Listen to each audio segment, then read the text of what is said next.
meron ka ditong makikita na credits. I-click mo lang yung credits, tapos dito, click mo lang yung buy credits.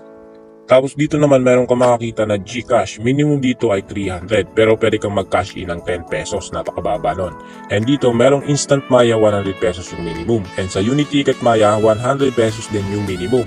Emilio Villar unavailable and Core GCash unavailable pa po siya. So kung GCash yung gagamitin mo, click mo lang dito yung GCash. Ayan. So 300 yung minimum dito sa Instant GCash. Pero kung pupunta ka dito sa looking for manual GCash, dahil manual GCash tayo, huwag ka dito mag-click sa Instant GCash dahil 300 yung minimum.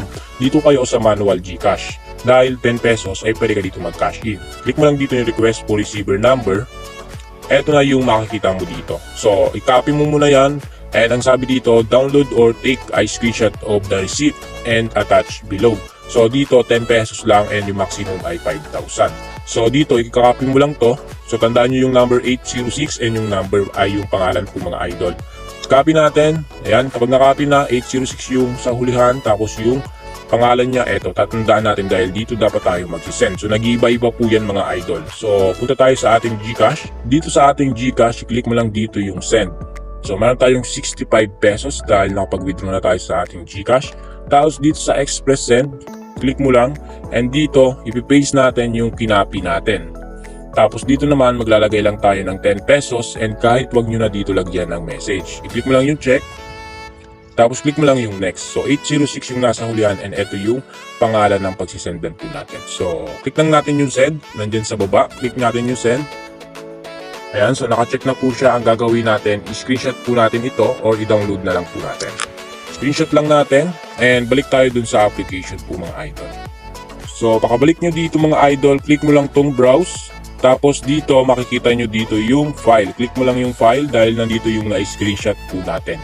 So i-click lang natin dito yung na-screenshot natin. Tapos click natin dito yung select sa taas. Ayan. Tapos makikita nyo na dito submit mga idol. No? Click natin submit. Ito na po yung na-screenshot po natin mga idol. Ayan. So dito ilalagay natin yung amount to load na 10 pesos po mga idol. Tapos dito ilalagay natin yung your GCash number, sender number. So GCash number po natin mga idol, yung ilalagay po dito. So ilagay muna natin.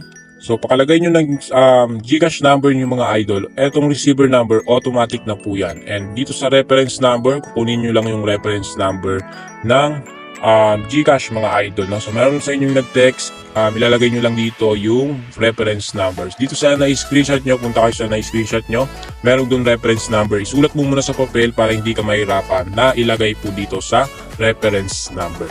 Kahit na wag mo na ito lagyan na notes mga idol, papasok na po yan sa inyong GCash account po mga idol. So ngayon, i-click lang natin dito yung submit. So ayan, okay lang natin to.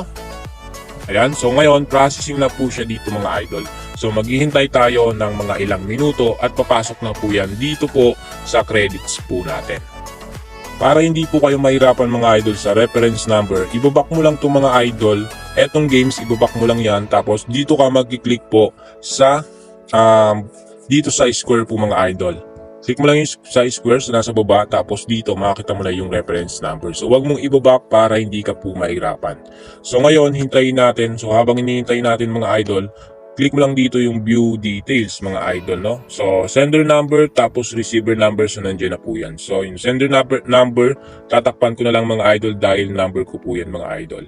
So ngayon, i-close muna natin. Ayan, so processing pa siya mga idol. So babalikan natin ng mga ilang minuto. Ayan, so dumating na po siya kaagad mga idol. So hindi natin ini-skip mga idol.